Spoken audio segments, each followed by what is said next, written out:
What an excellent day for a podcast is not for the weak of heart. It contains explicit language,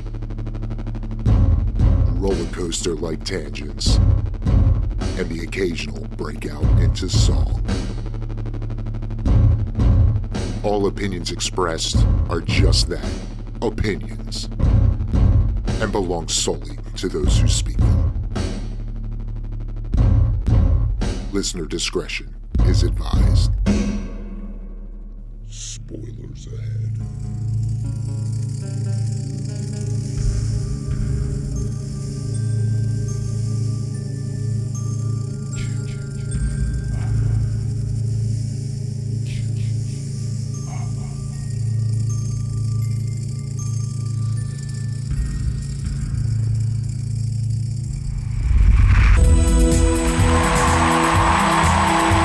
Welcome to the 2025 Horror Nerd Awards, featuring Danny C, David, and JC. Please welcome your host, David.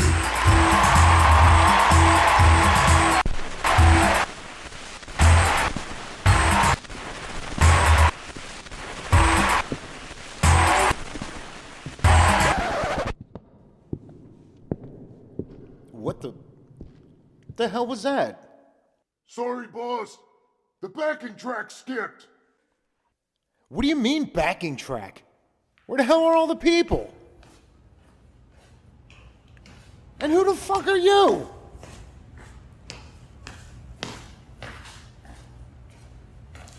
This is a true story. It happened right here in this studio 1 year ago. A lot of people die in a lot of really weird ways in this story. Wait, who died? But you're not going to find it in the news or anywhere like that. Because the police and top people of this town were like so embarrassed that they weren't able to solve it that they covered everything all up. But if you come here and ask anyone, I'm asking you. they'll all tell you the same thing that I'm going to tell you now.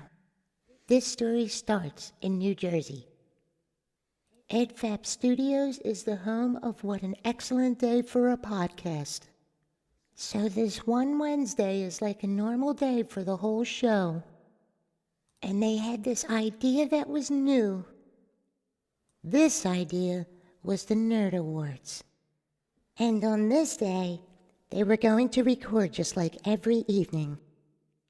But today was different. Today, none of the fans were there. Hey, over here. Hello? Every other show on the internet had their fans. Even the other YouTubers, Spooky Astronauts, fan base was thriving. But EdFap's big event was totally empty. You sons of bitches. Well, not totally. There was one woman there, and her name was Marianne from the Body Count Continues podcast. Hey y'all, told you I'd be here. And she was the only fan out of thousands that came to the awards that day. You know what? Fuck y'all then. And do you know why? No, tell me. She was the only one there because the night before at 3:17 in the morning, every other fan woke up, got out of bed, walked downstairs, opened the front door, walked across the front yard and into the dark. And they never came back. So how do we fix it?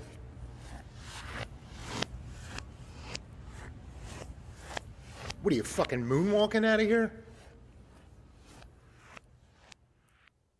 Thanks for the help, kid. Fuck.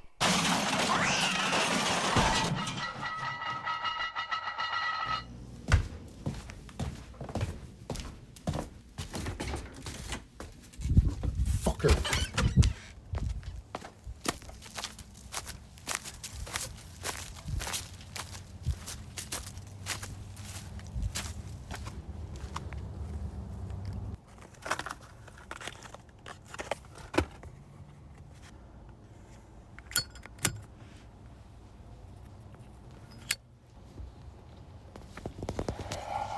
Did you hear that kid?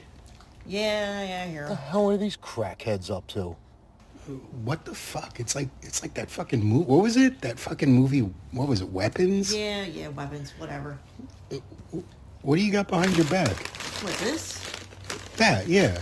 It's just some stuff. Dude, that thing weighs like fucking 30 pounds. Don't you have a bad back? Yeah, well, it's all right. Give me that. You shouldn't be walking around with... What the fuck is in here? Some stuff I collected. Is this a butt plug? Yeah, maybe. Why are you walking around with a butt plug? No reason. What else is in here? Just some stuff. Somebody's pills? Matchbooks? A brush? What? Why are you walking around with all this shit? No reason. I mean, okay, but it's a little fucking weird, no? It's my collection. Collection? Yeah. It's my collection. You need anything else? I mean, what the fuck? Yeah, can you hand me that stick? Stick? Yeah, stick.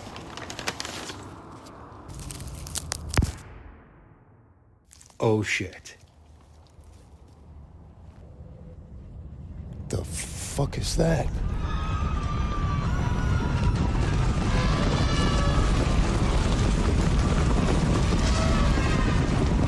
Oh, shit.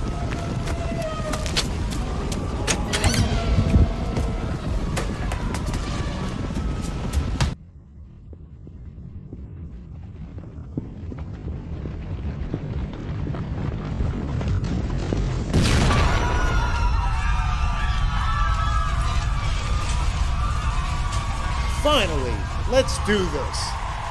Welcome everyone to the 2025 Horror Nerd Awards. Huge thanks to the Bartons for bringing us this wonderful crowd tonight. And thank you, Marianne, for being here. Now, let's award some damn horror. Oh, shit. I feel like I'm missing someone. Fuck you. Sorry, Spooky. You know we love you.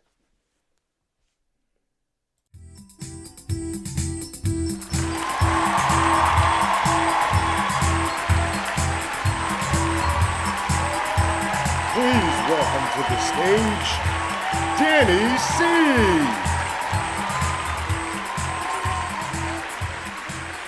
We now present the coveted trophy for the film that truly defied expectations by managing to be spectacularly bad.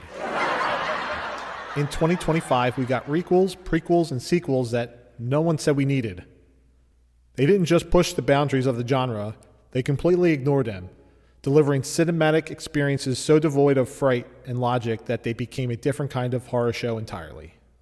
We are here to celebrate the dedication it takes to create a film with zero scares and all the wrong kind of laughs.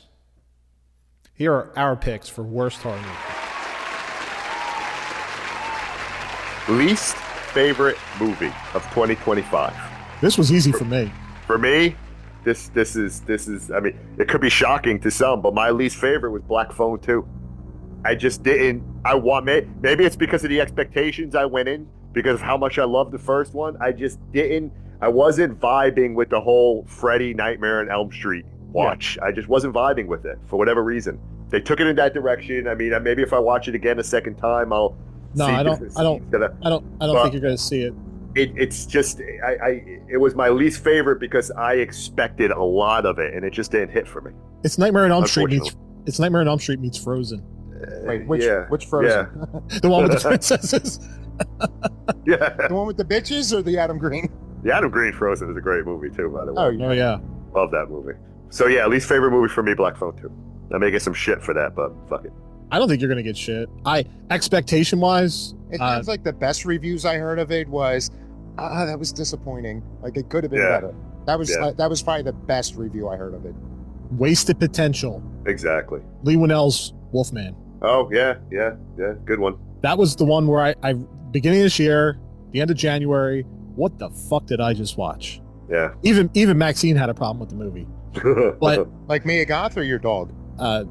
My dog. But yeah, I wasn't impressed with the Wolfman itself. The story I didn't care for. It was just no development, wasted. You know, Julia Garner I felt did really well in Weapons, and to have her in that role in the Wolfman movie, yeah, I could care less. And yeah, she looked checked out in that movie too. She didn't even look like she was like, yeah, Wolfman's another good one. It seems like the character was supposed to care more, but I didn't feel that. Yeah, there was no connection there in that. Yeah, and maybe that was by choice, because they were looking like they were splitting a little bit, and they weren't kind of vibing anymore, and they wanted to capture that back. So maybe that was, Wolfman right along with Black Phone too. So much potential. And Dave, glad to see. I finally lined up with someone, but that was mine, Wolfman. And I didn't think about it till you referenced it in the beginning of the last episode. Especially coming off The Invisible Man, it just felt like he could have done more with it. Yeah, because The Invisible Man was I didn't great. hate it as a movie. I just feel like it should have been a lot more. Yeah, no, it was. Listen, it kept my interest. I mean, it was it was the Wolfman story, so I love that story. I mean, it kept my interest. But I wanted more of the transformation, man. I wanted, like, nowadays, today, after American Werewolf for London, The Howling, all these werewolf, like, you got to give me something. You got to give me a showstopper, man. And that was practical effects. Yeah, they were well done. It was a slow burn. Yeah. Oh yeah, God, it was like, what the fuck? It was. Yeah, I didn't hate it as a movie, but I listed, I think it's 22 movies that I saw. Those were only the ones I could remember. So I saw a lot of hot garbage. I figured I would just at least pick one that people even heard of. Because if I wanted to go with truly almost pissed me off, it was so bad, Bikini Guillotine. Yeah, no one even knows what the hell that is. And nor should anyone know what that is. Bikini Guillotine, That was just like 70 minutes of home video with no point and a very loud music track. Yeah, it plays double feature with Boarding House from the 80s. Dude, Montag the Magnificent was a better villain, I guess, than what the person in this movie was supposed to be. It's yeah. So yeah, let's just say Wolfman. People heard of the Wolfman. Okay. Yeah. Okay. This Wolfman behind me looks better. Yeah. I mean, they could have done so much with the transformation and all that. I mean, even the Anthony Hopkins transformation was better. And that Wolfman movie. Jack Nicholson. Wolfman. I forgot about that one.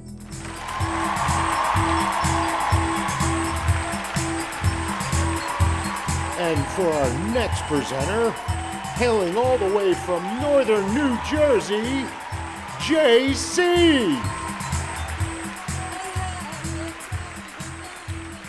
What is up, fellow horror fans? JC here, and I'm excited to be able to introduce this next category. Best special effect in a horror movie. Great special effects in a horror movie is always near and dear to this horror nerd's heart. And more importantly, if you know my love for 80s horror, then you know I am always rocking practical effects above all. Fuck CGI. Now, when it is paired with practical and done in a way where it still looks real, I can handle a drop of it. But for me, give me 1982's The Thing. Give me 1985's Reanimator or Day of the Dead. Practical effects that leave you with your fucking jaw dropped on the ground. Well, in 2025, there was some good and bad effects across the board, as there usually is every year. But this year, one movie stood alone for its realism and for its turn your head from the screen because I can't fucking watch trauma that it hit you with. I think we've all seen this one coming. The award for Best Special Effects in a Horror Movie in 2025 goes to... Best Special Effects. Okay. So the Best Special Effects in a Horror Movie in 2025. Any Ollie self-torture from bring her back, really. I mean, for me, it's probably the knife in the, it could be the knife in the mouth. It could be the jerky strip on when he pulls that off on his arm, or it could be chewing the table. And his mouth. Yeah, Ollie in his mouth. Best special effect, because that was cringe worthy. That was look away from the screen. That is tough to fucking watch. And any effect that does that to me, hands down. Yeah, I'm really in agreement. I was going with chewing on the counter. Yeah. As far as a special effect in the movie, but yeah, Ollie, the knife, the chewing of the counter, which was pretty cool. I guess they made it out of like chocolate or something. I was Yeah. reading about that. Or Was it balsa wood? Yeah. Yeah, man, that really pulled you in. And it was like, what the fuck? Are you really fucking doing that and gnawing on that fucking shit? So That was great. Yeah, Great Ollie's scenes. mouth stuff, definitely. Because I think we brought it up last year. Like, are we talking best single effects or best effects in a movie all around? And this one has to be the whole movie. Yeah. It's like Yeah. Bring Her Back was everything great. they did in it. effect-wise. Those were the most graphic. And yes, if I had to narrow it down, yes, Oliver in his mouth. Oliver in his mouth. Yeah, if his basically. mouth That's was touching something that wasn't food, but Yeah. even all the other stuff throughout the movie, like, fuck. Woohoo, we got a unanimous vote. yeah. We got 2 of them.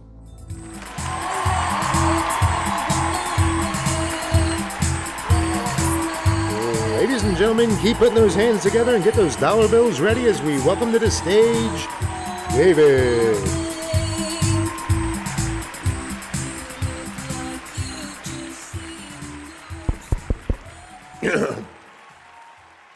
A supportive man will love and cherish his woman. He will be her biggest cheerleader. He will bring her white roses on her blackest of days. He will know, just by looking at her, when she needs to be held. What the hell is he talking about? He will promise to wear her skin like a suit after her demise. No, but you better go fix He it. will vow to always do that tongue thing. Hey, is everything all right at home? Yes, of course. Why do you ask? Because it's not what the fucking script says. Oh,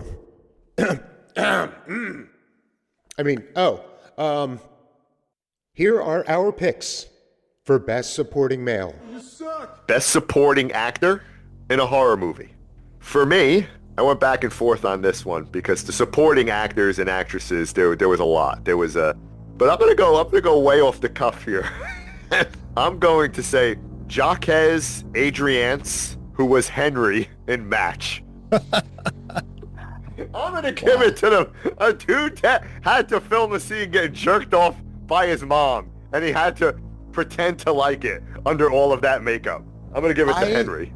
I would really like to see, if not another movie with him, I would like to see an interview with him. I want to know more about the actor. Otherwise, I feel like that would have had a good chance of winning that for me. Yeah. But So I'm gonna give Henry some as love. Henry, it's like I need to explore more of him. Yeah. I'm gonna give him some love for, I think he got enough love. playing the role and having to deal with that disturbing scene. So yeah, that's my best supporting actor. Way off the cuff, but what the fuck? I'm not even mad. Like I said, he was close, but certain things, I just held off. Yeah, this was a tough one for me. And I had 2, but I don't want to give out, if this was yours or not, but my number 1, I feel is Tony Todd in Bloodlines. I thought about that. I almost, he was definitely a top 2, top 3 consideration for me because of the fourth wall gut punch. Oh yeah. Scene. Oh yeah. When he's talking about mortality and not escaping death and dealing with it in front of and then leading into his final farewell, knowing exactly where he went. Yeah. Even though Todd was in the movie. Tony Todd was only in there for maybe 2.5 minutes, but I felt like it was an effective. It was an effective scene for the movie, for a franchise that he was well involved with. When I look back and I look at supporting actors, I felt like that was my favorite point. Even though there was one that was right there on the cusp as number 2, I'm not going to get into that in case it's somebody else. I'm getting a sense we may have switched, but for mine, I really thought about it, and it came down to, you know what? No, I'm sticking with someone I figured I was going to pick from this, way, way back. But I am going with Jonah Wren Phillips, my man Ollie from Bring Her Back. Okay. There you go. That fucking kid, man. Yeah, that's a good. I didn't even think of him, man. That's a good one. Well, maybe not scare me, but definitely made it uncomfortable. And to hear that the kid was having a blast doing it. Yeah. Behind the scenes. Yeah, that's a good choice. He's another man. one. I want to see more with him, but I completely believed Oliver. Yeah, that's a I good. I forgot didn't this think was of him. an actor playing this character. Yeah. So, I even yeah, thought of Josh Brolin a little bit in Weapons, right? I don't know if would he be the actor? Would he be a I would say supporting? he's more of a main actor. He's more the main, right? I would probably put him as the leading man in there. Yeah, I that's true. Weapons I had a little trouble with because for supporting I was going to put Chunky James. Chunky James. That's who I was. That was my second thinking of pick. him. Most went with James. I was thinking of him. Yeah. Yeah. And I realized Austin Abrams. fucking nailed it, man. Yeah. Yeah. Just for how many times he got back up to fucking fight Josh Brolin at the end, man. It's like, dude, all right, stop. Stay the fuck down already. Jesus. What the fuck? Yeah, Went but on just for his, like 20. all his mannerisms and Yeah. all the his twitchiness and his responses and how he just reacted to everything in his parts. It made a lot of that movie fun. Yeah, yeah.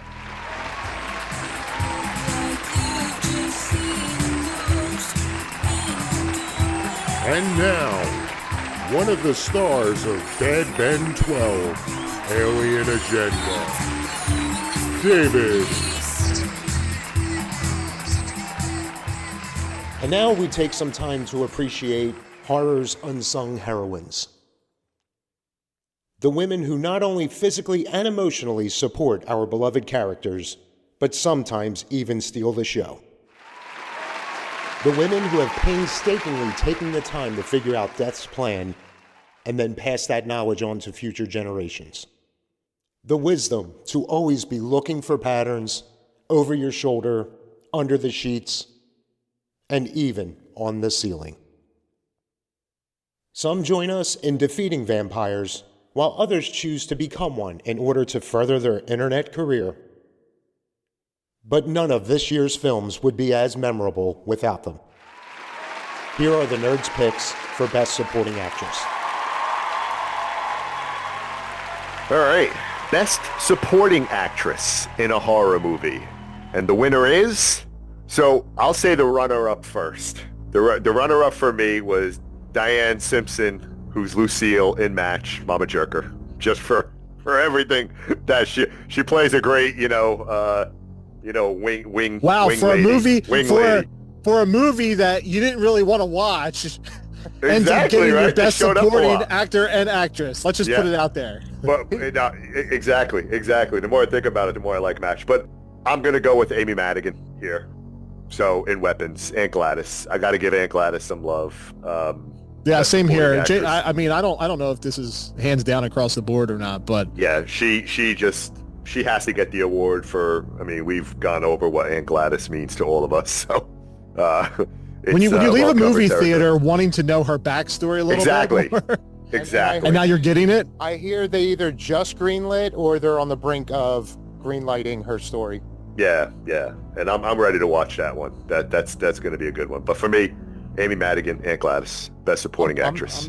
And that's you too, right? Yeah. Yeah. Which I'm impressed because I myself also chose Diane Simpson.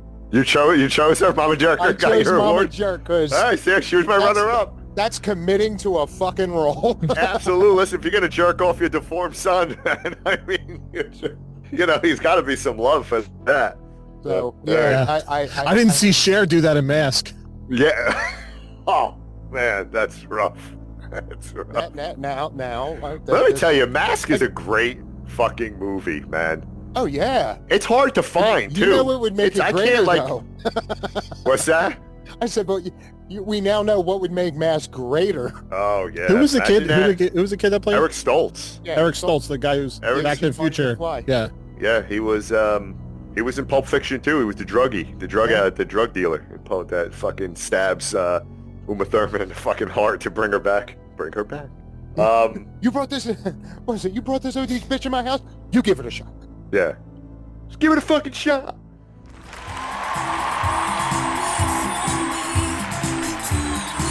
Once again, JC.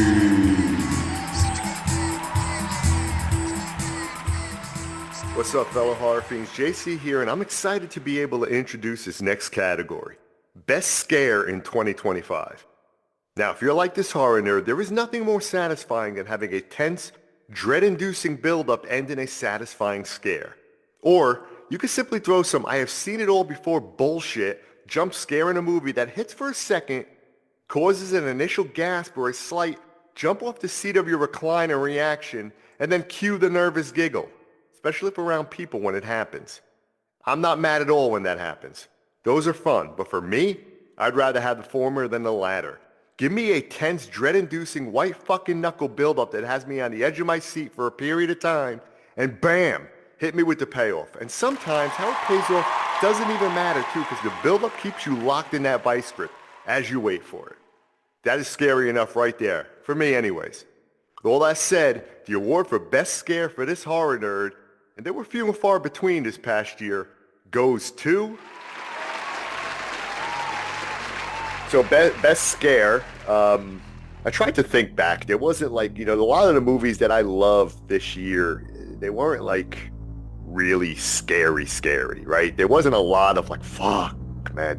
So I struggled with this one. However, I'm going to give some love to Horror in High Desert Majesty for a scare that fucking got me, and got me good at the end when we're watching the dude's lost tapes, and we're watching his tapes, and he's going through that basement and his tarps that are up, and he's just, he's pushing away the tarps trying to, and you get a glimpse of this fucking thing just staring back at him, and I had no idea it was going to be there, and I fucking jumped. It was that one. And there's not a lot to these Horror in High Desert movies, like you don't see a lot of it, but this time you saw it, and that basement, that visual of that thing when he moved the tarp, I got Ring vibes from it, and it was like, fuck. It's like I didn't anticipate seeing that face when that was. So that was a jump scare for me this year.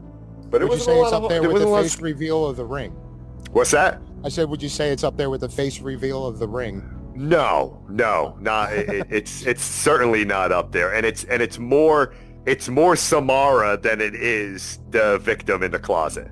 All right. So, but yeah, horror in High Desert Majesty for the jump scare for me. And that was like 2 days ago that I got my favorite jump scare of the year. I feel like this whole section is just everything we've all watched in the last 2 weeks. Like pretty much. You're all trying to cram. Like, oh, that's my favorite now. I'm a little upset though. I didn't give more love to Companion as a whole tonight, but they still got best movie. Still a great movie though. All right. Danny, what scared the shit out of you this year? You probably wouldn't think this would, but it did, and I think it starts with that fucking clown behind JC. The opening. Oh, I thought you meant there's two. Oh, nice. Yeah, that was a good one, Dan. There was two in there that I remember that I felt that were effective. And the one was the opening scene locked in that game trailer. Yeah. With that fucking clown and the lights going in and out. Like you knew it was coming, but it still made you uncomfortable. Absolutely. Yeah. You knew it. I appreciated that because it was deserved. Yeah. Just for the love of the clown. And he's coming for you, Vanessa. That was a fun. The drive-in in the car. Yeah. So I just thought that was another one got me when it happened. Yeah. So some love for Hell House Lineage, even though I still have to go back and rewatch. Those two stuck out for me. And just one other one got me in theaters. Fucking creepy was the mom from The Boy and Weapons coming out of the house while Julia Garner's sleeping in the car, passed out drunk, and she comes out with the fucking scissors, and you have no idea what she's gonna fucking do. And just the way she's walking too, just the way she's approaching the car. And the music, the music that kind of build up to it, it's like, some shit's gonna go down. Now it kind of got a little funny for it after those next couple effects that happened, but leading up to that, it was like, holy shit, that's fucking creepy. Yeah, that whole movie. I'm glad you brought up Hell House too, because my one of my runner up was the drive-in, where she sees it in the back, and then for added measure, you look back at the car and it's sitting there, right? So it's like, oh, cool, all right, you got to actually see it. Yeah, that's a good one. That's a good one for sure. Yeah, Dave.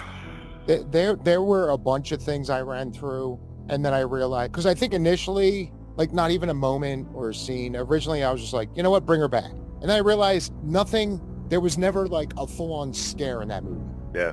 It's 90 to 120 minutes of you're really uneasy, you're really uncomfortable. I thought about the drive-in scene, but I think that's another one. Like Lineage, they did a good job. Like I feel like there weren't a lot of actual, like you were saying, a lot of actual scares. Found footage gives you your scares. That's where the jump scares live, in these found footage movies, right? Yeah. That's where you get your best ones. So there were some movies that were great at building up tension. Like I said, some that just made you uncomfortable, some that, you may or may not have taken a pill or NyQuil in order to go to sleep that night.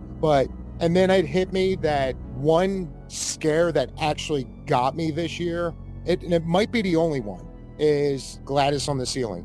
Yeah, I thought about it. Or Gladys in the bed. Well, because Under the Sheet was the first one, right? Because they were back to back. Yeah, whatever the second one was. But yeah, I thought it was he looked under the sheet, and that you kind of saw coming, even though, it does startle you. And then he wakes up and he's like, what the fuck? And like, they don't even give you a chance to recover. He looks up and that I think I actually jumped. Yeah, that was a good theater for that one. That was a good one. I got to hand it to her for, and the way that they put, like I said, they timed them perfectly back to back, that it got me. Yeah.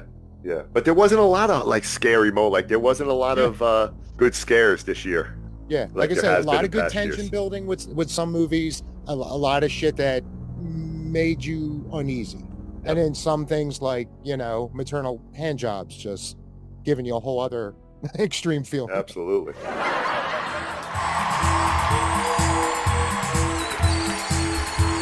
Let's hear it one more time for David. We are back with one of horror's most beloved pastimes. If you're not watching these movies for the scares, you're most definitely in it for the kills. Remember In a Violent Nature? Whether you love it or hate it, I defy you to find a person that did not have a pleasantly visceral reaction to that kill. And this year definitely had a few comparable moments. Maybe you felt the rush of Aunt Gladys getting her comeuppance a la Captain Rhodes. Maybe it was Billy and Delphine tag-teaming a room full of tiny mustache worshippers, whether intentional or not.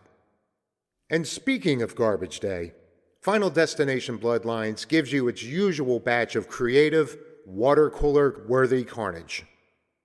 These and many other eye-wincing, nail, and neck-biting moments keep us talking into 2026, as we anticipate what the new year will bring us. Here's our picks for Best Kill of 2025. Best Kill in a horror movie in 2025. We'll see if we can keep this momentum going. For me, it's got to be Aunt Gladys at the end of Weapons. All around kill and I'm not just calling in the whole, rip of the jaw, hatchet fucking scene, with her on the lawn there. The fact that it was in broad daylight, the fact that it was built up, these kids are chasing after, and the cinematography of going through the houses, people just eating their breakfast and all, like the whole scene for me was like the kill scene. And it just ended with what I thought was just, the kids pulling her apart. I thought it was fucking fantastic. So for me, got it. Yeah, for me it was Aunt Gladys, Weapons, Best Kill. I think this year there was a lot of mass chaos kills in like large groups. That was one of them, right? The Weapons with Aunt Gladys, with all the kids ripping her apart. Yeah. You had Sinners with the vampires tearing everybody apart. Yeah. Silent Night, Deadly Night, Billy and the Nazi clan was fucking chaos. How about the monkey at the end with the cheerleaders on the bus with the truck coming through? Monkey was a great movie. We didn't even talk too much about that. That was another one that was really good. And those are like mass chaos scenes that, I'm just mentioning.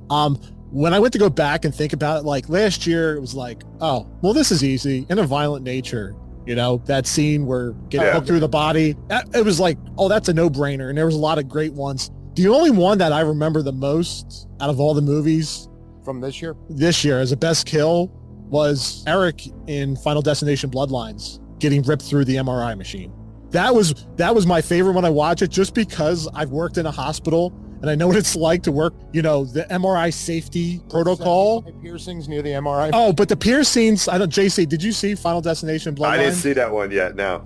I didn't see that one yet. A heavily pierced tattoo guy hangs out next to an MRI machine on the Fritz. But this is not elements come into play, but this is his second flirt with disaster of death. Let's just put it that way. The first time you get the chains with the piercings and the fan that's flying around, Oh yeah, And the chain catches. Yeah. yeah, his nose, catches his nose. which I think was in the first teaser, right? Yeah, it was in the first. So I was just like, that scene was cool. You know, he defies death and ends up living.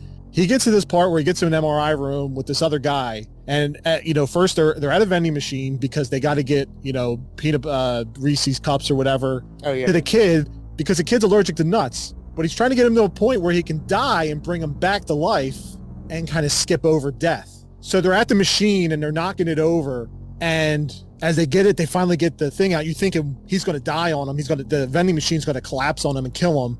No, he ends up getting the peanut butter cups, and one of the springs ends up hitting the glass where, you know, they have them in a row in the springs, all the peanut butter cups. So they go into the room and they're in there talking. Well, he's giving them the peanut butter cups, and he's finally, you know, twitching out where he's having that attack, right, from the allergy attack. Well, it jacks up. Something happens where it jacks up the MRI machine, the intensity of it so high that it starts pulling everything in to all his piercings on his face and his nipples. Basically, and he pulls the whole hospital through Oh, the jeez. he's got a piercing on his dick. And what happens is this wheelchair sucks him into the hole, and the wheelchair pulls him in to where he's stuck through it, and it pulls him and it rips him right through. A nurse in the outside comes in while this kid's having a peanut allergy attack, and he finally gets to his knees and gets his EpiPen, and he jabs it in himself so he can stay alive. Now that he sees that his friend is fucking destroyed and dead inside the MRI machine, she opens up the door. All like this stuff is flying, all the pens and hooks and all the stuff, they're all flying into the MRI machine. She opens the door. Here comes the spring from the vending machine, pops through, and it goes right through him.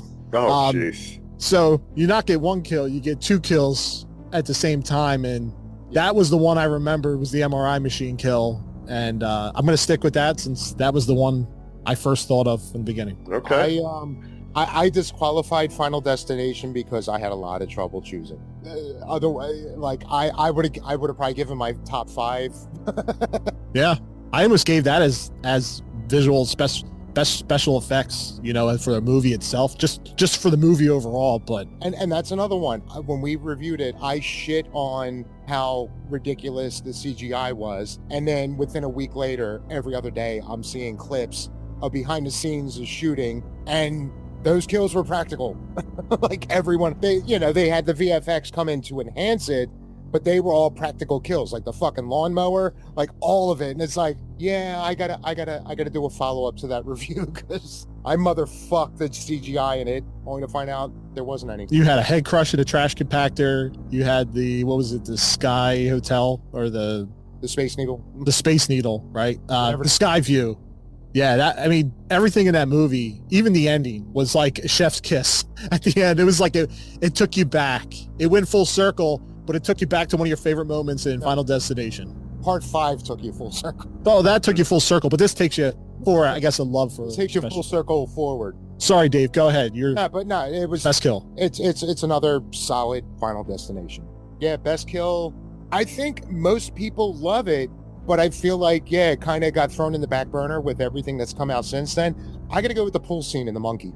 I thought about that one too. Yeah, I mean, it was a good kill. Hilarious, and if it wasn't, unfortunately, I saw a clip of it, not knowing it was a clip from The Monkey. I just saw that scene and the person jump, and I was like, oh, what the fuck's this? And then a few weeks later, I sat down to watch the movie, and as soon as I saw them at the pool, I was like, this is that clip I watched. But if you knew nothing about that, yeah, you did not expect. Yeah, Monkey had some great kills.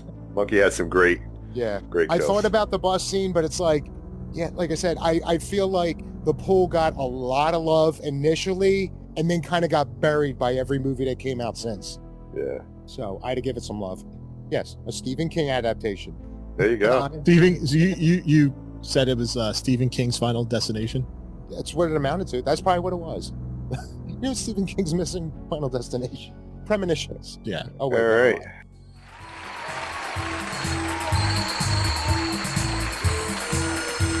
One last time, the man with the ultimate recipe for Mama Jerk Chicken, JC.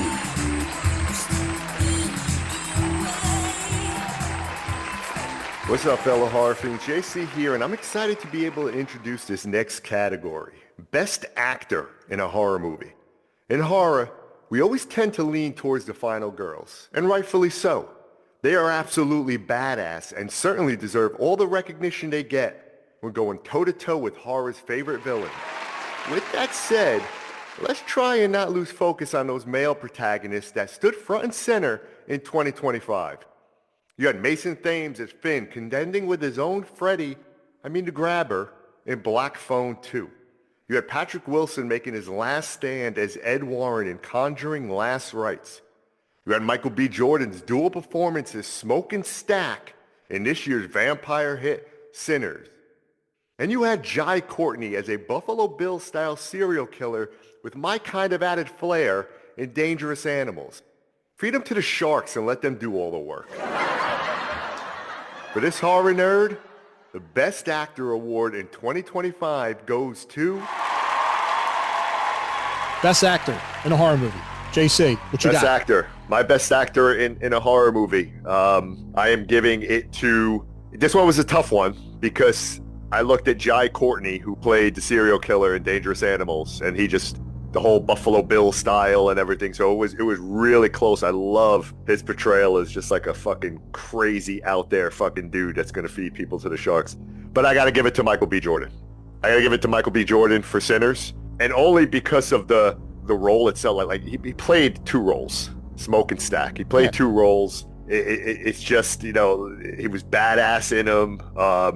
And I almost got that. I got a lot of the George Clooney vibe from Dusk Till Dawn with those two guys, right? They're kind of doing a thing. They want to make money. They're trying to get musicians to come out. They're going to do the speakeasy. Everybody's going to drink and fuck and have a great time. And oh, by the way, now I got to fucking contend with vampires, right? And now I think about it, it has a little bit of Dazed and Confused. The whole movie's this build up to this big party at the end. Yeah. So for me, I struggled, and I could probably go both. I could probably go either or, Jai Courtney and Michael B. Jordan, but I'll give it to Michael B. Jordan only because he had to play two different individuals in the same movie. And that was another one where I hated myself when I was watching it, because I wasn't focusing on everyone's, like, I'm trying to listen and find out, like, okay, what's going on, who's who and all this. And I got enough of a glance. I'm like, whoever they got to play Michael B. Jordan's brother could be his brother. He looks a lot like him. Yeah. Like another 10 minutes later, it was like, oh, fuck, he's playing both. He's playing both, yeah. So he did a great aggravated. job with it. That's not easy to do. And they gave him just enough of, because they're related, so of course they're going to be very similar. But yeah, they had just enough of a distinct personality from one another. Yeah. Oh yeah, I dug that. And then by the end, they had very different personalities. Oh yeah. And he had to play a vampire too. So he had to so he had to play multiple personalities in one movie. I almost want to see vampire Michael B. Jordan go up against Blade.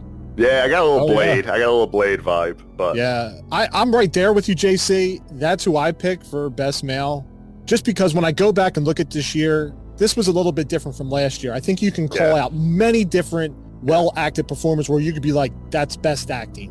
And when I went back and I even listened to last year's show and we kind of, revisited, we all had different stances on who we thought was the best in that role. And when I went back and I thought about it, yeah, that was pretty hard for him to play multiple roles. And he played them so well, and they were different. At the same time.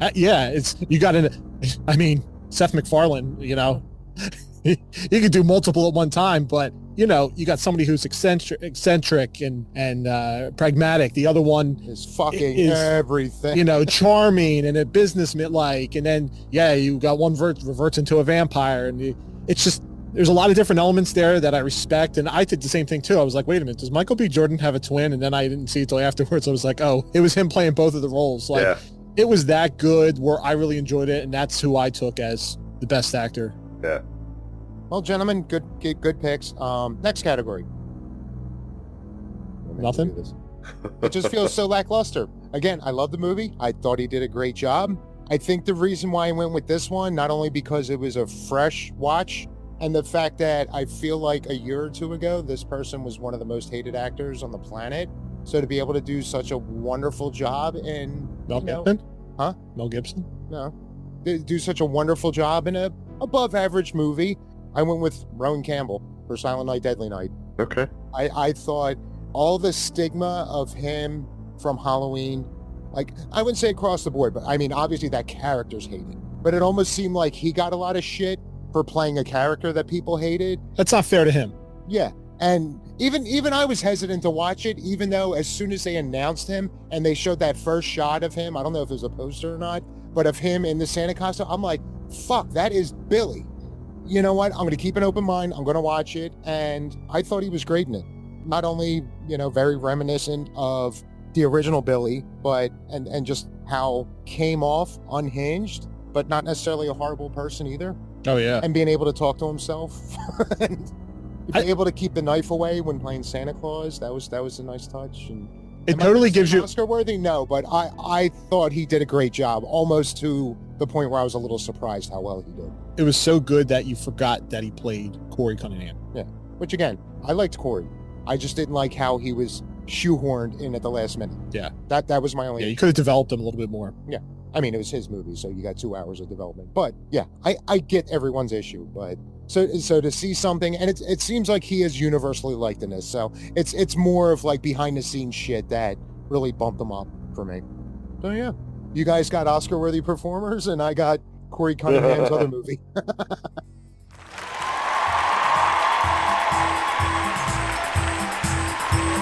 One more time, let's give it up for Eddie C.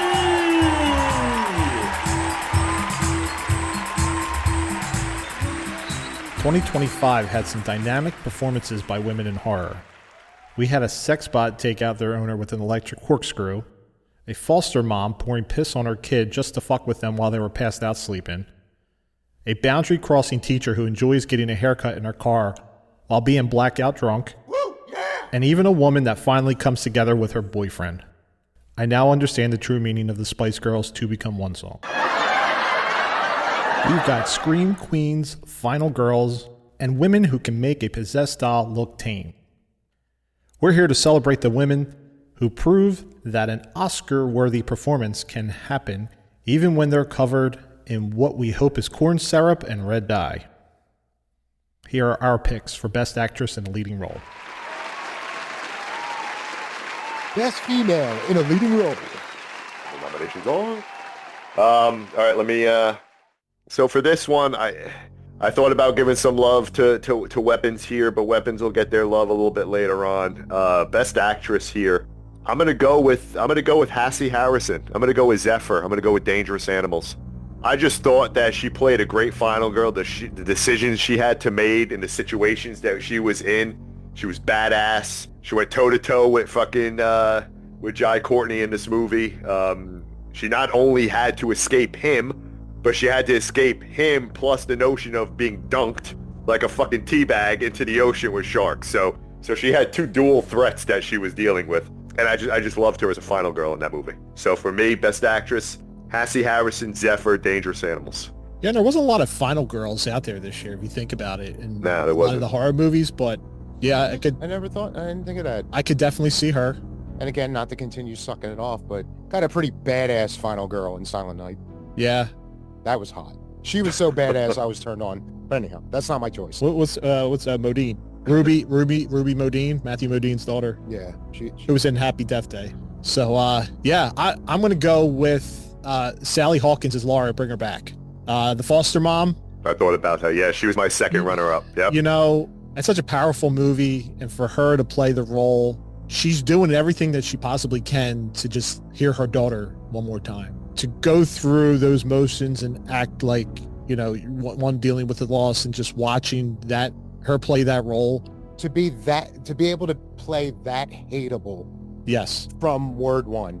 That hateable, but then get to the last point in that movie. No, I still hated her. Because she was murdering other children to possibly bring back one. Yeah. Right. And she punched a girl in the eye very fucking hard. Oh yeah, I mean, her brother did. That was a jump scare. That was probably the best jump scare. She put the body spray on, you know, to make it think it was him.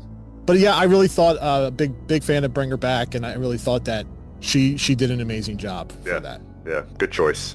I actually was leaning towards her. This is probably my most last minute addition change up, but I'm assuming this is the proper pronunciation. I'm going phonetically, but Leah Myron, who played the titular ugly stepsister. Again, I just watched this a few hours ago. To be able to play the timid, ugly girl and then may or may not get a little more attractive, but then she slowly becomes unhinged throughout. And the character is not schizophrenic, but the way she plays these different personalities as her character evolves is borderline schizophrenic. And I thought she was really fucking believable all the way through. So I don't want to get into any spoilers with anything, but yeah, there's a few specific scenes that it's like, wow, she's really fucking good at this. I'm gonna have to check that movie out. Yeah, it's I definitely want to watch it. Heard good things on it. If you guys like Sinners, which again, I fucking loved it, but as far as like the build up before shit really starts happening, it's similar. I mean, you have more stuff happening, more fucked up things happening earlier in the movie, but it's like a slow build to... Yeah, see, I like that too, because that then you know you're getting character development. You know you're getting story, right? And then you build it up, and then you unleash fucking fury. Yeah, so yeah, that's what I would say. If you like the pacing of Sinners, I would say this is on par with that. Okay. Yeah, I'm definitely going to check it out. It gets uncomfortable. Body horror, man. Gotta love body horror. That's right. Love them or hate them, we're giving them to you one more time. Denny C. Welcome to the category where the only thing higher than the body count is our collective therapy bill. 2025 was the year we learned that if you see a creepy wind-up monkey or a vampire in the South, you don't investigate. You just update your will and leave. Tonight, we honor the films that made us check behind the shower curtain and regret every shortcut through our cornfield. Here are our picks for Best Horror Movie. Giving out the award for Best Horror Movie in 2025. JC. So Hell House Lineage just got edged out. Just at the last minute got edged out. Probably a tie, but my number 5 is Horror in High Desert Majesty. That's my number 5 movie. Number 4, Sinners. Number 3, Dangerous Animals. And I feel like the other two are chalk for the most part, right?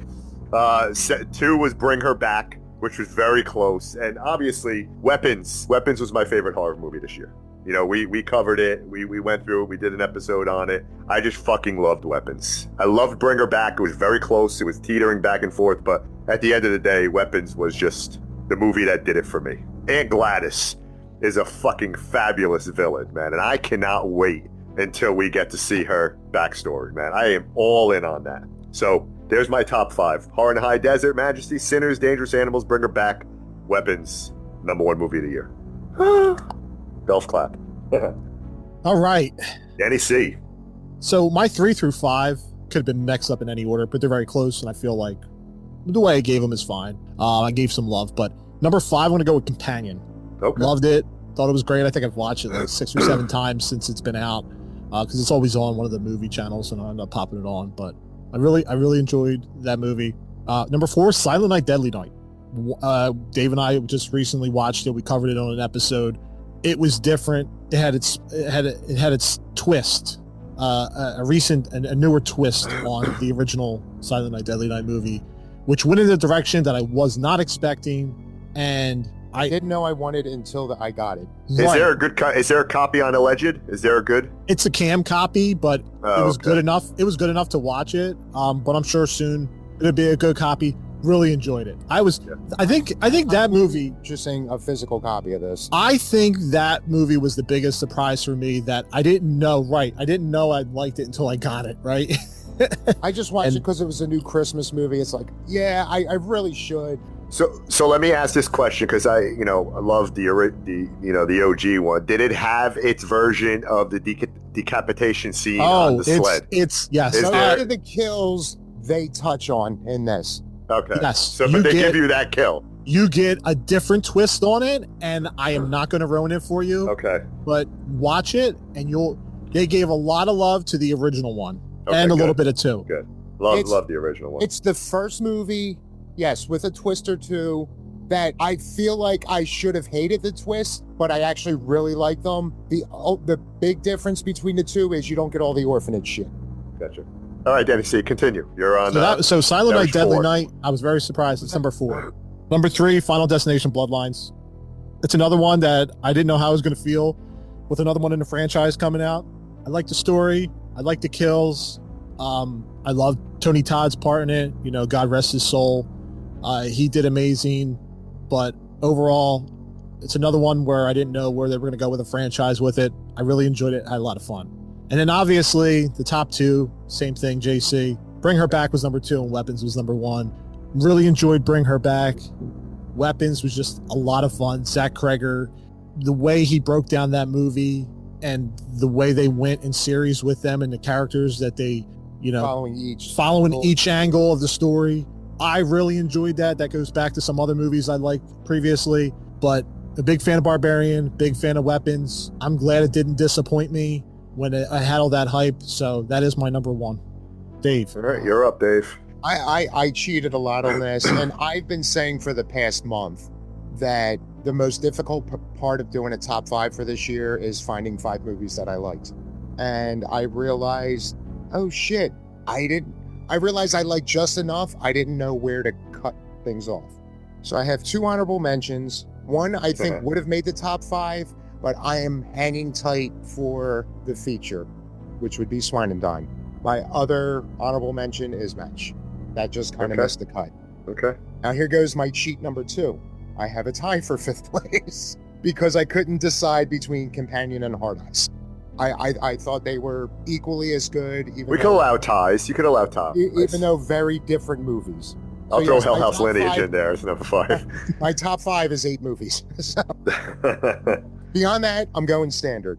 Number 4, Jimmy and Stiggs. Number 3, Silent Night, Deadly Night. Number 2 is Weapons. Oh, obviously makes number 1. I just feel like Bring Her Back hit on like all cylinders. Yeah. Like not only were the effects great, it was just a gritty, uncomfortable movie. It feels like my catchphrase of the year, but it's just gut punch after gut punch, maybe an eye punch here and there. But just I just feel like every aspect of that movie got me. It's a dirty movie. Like that is a movie you need to you feel filthy after you watch it.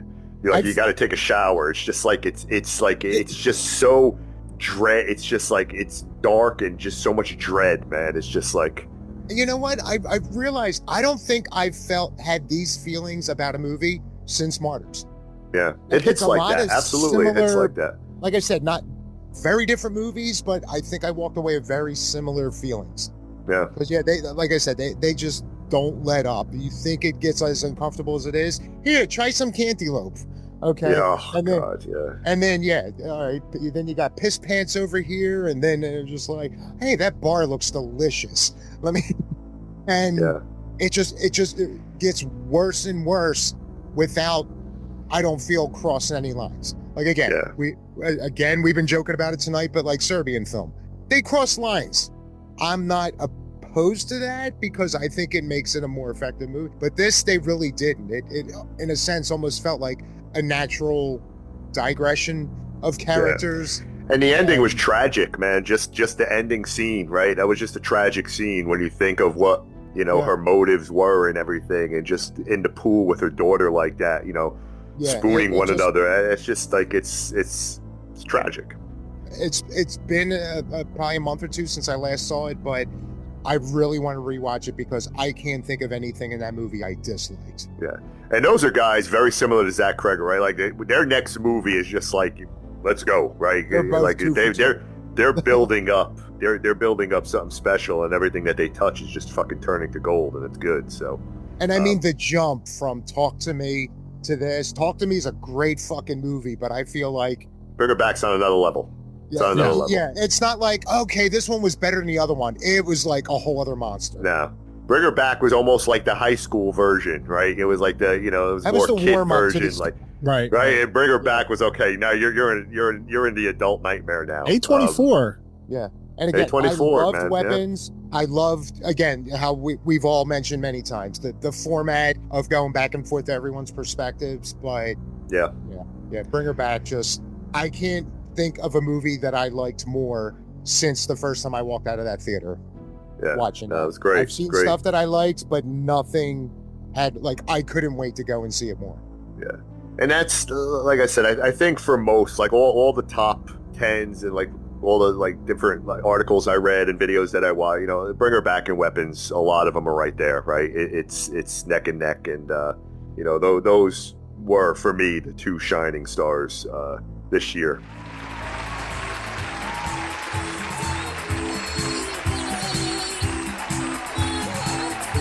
And with that, we bring 2025 to a close.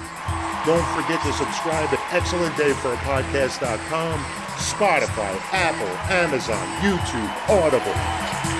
Share this show with everybody you know. Once again, a big thanks to Steve and Danny Barton for being part of this evening. Marianne, don't forget to follow her and Evil Scream Show, the Body Count Continues podcast. And a big ol' what's up to Jamie, a.k.a. Spooky Brew, who's going to make an appearance in the upcoming Loose Ends Victim No More Part 2. Huge thanks to all my fellow horror nerds. But mostly, thanks to all of you listening out there. And just like we end every show, be well, be safe, stay creepy, and Keep talking some fucking horror! thank you. Stick around for the after show.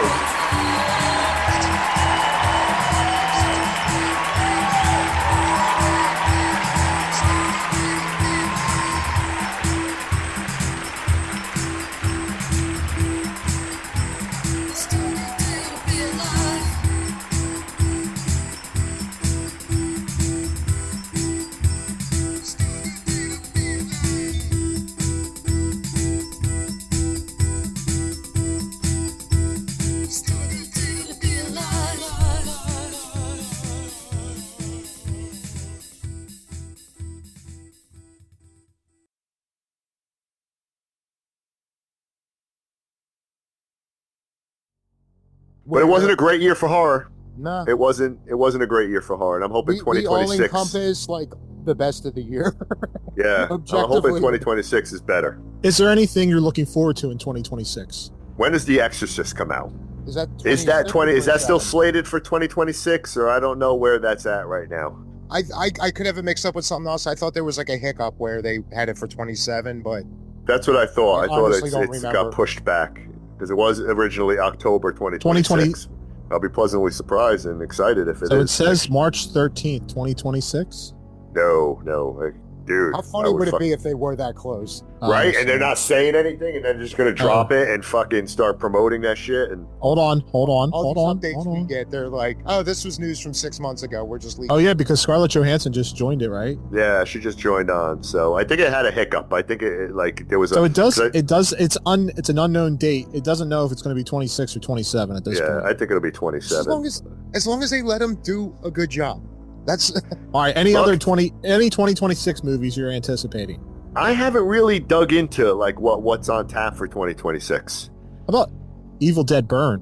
Evil Dead Burn. Yeah, that's I'm probably waiting for a Say trailer. No More. That's probably the one that I'm looking forward to the most. Is that the same director that did Rise? Is doing Burn, I thought somebody else. or is it had someone new? I want to see Alvarez do another Evil Dead. Oh, I fucking love Alvarez to do So another this Evil is- Dead, man. Which, happy birthday. Sebastian Vanasek. Do you know who Sebastian Vanasek is? I don't know who that is, but Well, Raimi's You better producing do- it. you better do a good job. He did Infested. Oh, okay. Infested was really good with the spiders. Yeah. Yeah. All right. That caught my. Spiders for Deadites. Yeah. Unknown whether or not Return of the Living Dead is going to be out at the end of next year. That would I'm be still one. trouble believing that that's actually happening. I don't even think it's. I don't even Hey. know where it's. I don't think it's a troll. I think it's happening. I just don't know whether it's happening to come out next year. Ready or Not 2. I think I mentioned this before. I'm looking forward to that one. I really enjoyed the first one. Scary Movie 6. That's probably my top 5 anticipated for the year. And then we get another werewolf. We get a Dracula, Primate. I know I've been seeing a lot of previews for that movie, which is the sequel. It's a sequel to Nope. Primate. Oh, okay. I'm kidding. Oh, I was going to say, I thought it was... Isn't it supposed to be connected to Prey? Is it? It could be. I don't remember. I remember it's connected to another movie that did very well. for some reason, Prey's coming to mind. So I'm just checking now some new anticipated titles, and fuck, man, I remember watching some of these YouTube videos, the back rooms. You ever watch some of those crazy YouTube videos where it's just like this weird fucking shit that's going on, and they're making a movie out of it? Unfortunately, I have seen movies based off the whole backroom thing. Oh, like viral internet phenomenon. So far, there hasn't been a good one.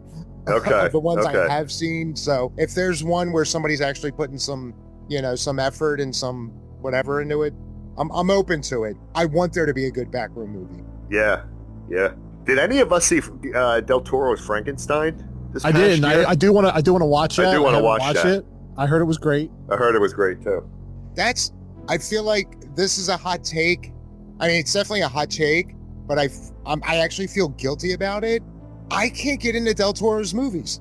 I think they're great works of cinema, but none of his movies have I walked away and was like, I'm really happy I saw that. Yeah. For me, Pan's Labyrinth. Like, even that I thought was underwhelming. Now, I was way late to the game on that.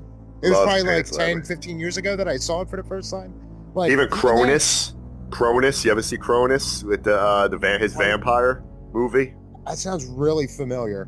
Like Shape of Water. Like, I think I dozed off halfway through it and like woke up 20 minutes later completely confused. Most of his movies, and I get why everybody loves him, but so far I've been blown away. But I still do want to check out Frankenstein. Yeah, I want to check out Frankenstein. There might be a new installment in the franchise Wolf Creek. Yeah. So Wolf Creek is, if they got another Wolf Creek coming, that don't reboot Blair Witch Project anymore. Leave Blair Witch Project alone, please. Fucking leave it alone. So they got Deep Water coming out, another shark movie. Yeah, I always love. And they have another Insidious movie, Thread, an Insidious Tale. It's like a universe. Are they going to do a universe spin-off now, like they did with fucking Conjuring with Insidious? The last two were the final. I thought the last one was the final, but who knows? I thought the one before that was supposed to be the final. You know that I know that I know that you know. Fucking Insidious. Now Star spin-offs. All right, well, that's a wrap on 2025. Thank goodness. Thank goodness, yeah. Let's hope 2026 brings better content. So far, what's slated, or at least as far as the mainstream stuff, I'm almost less excited than I am for this year. Yeah. Hope there's a lot of indie shit comes out. I think Jimmy and Stiggs is the second horror section movie I saw. It sounds fucked up for me to give it credit, but I can't remember what the hell it was. Like, I went to watch it because it looked interesting, and then I saw horror section up on the front title card, and I was like, oh shit, this is another one of his. Now I gotta look it up because I remember liking it. Obviously not enough to remember the name or what it was about, but hopefully he's gonna crank out a bunch of shit this year. Yes. Because he definitely seems to have a decent eye for other filmmakers, or at least, certain projects. Yeah. Let's just see some good horror, man. Let's just we'll see what we got. I'm sure we're gonna get some to-be originals too. I mean, some of them are not bad. Yeah, listen, I pushed back on Match a lot, and I was like, look at it, I fucking love it now. Mama Jerker, forever. I mean, it came up late in the game. I will credit it as, I think we even talked about it last year, and I completely forgot about it till now. Like, weren't we toying with doing the Low Lifes Award? Oh, yeah, Best to-be original of the year, but obviously it would be Match because I can't remember anything else. Yeah, I would say Match. Danny C's rocking his Black Ad Films hat. I'm rocking my Fragmented Mind shirt. I got Jason. Little marketing for our friends at Black Ad Films. Very nice. Very nice. All right, I need to figure out a way to get just their entire gang in at once. Just throw a fucking party. All right, so that's a wrap. That's 2025. In a nutshell, fellow horror nerds. And Henry's not sack. Yeah. Mama Jerker. The year of the Mama Jerker. Mama, let me finish. Now I gotta see the hybrid of Forrest Gump, Match, and Mask. Oh, jeez, right? But like we said, Forrest's mom, she'll blow a fucking Dean, but she never helped Forrest when it really mattered. Yeah. Maybe he wouldn't have been simping so hard for Jenny if he just got a little handy one. Sally Field became a Mama Jerker. N.A. All right, guys, time for me to eat some dinner. Baby. That's all dead people. Yeah. Those Mookie fucks intros. the bandit. All right, gentlemen. All right, everybody. I'll talk to you guys thanks, soon. Thanks for listening again. All right. Peace Toodles. out. Toodles. Thank you. Laters. Thank Peace. you. Thank you.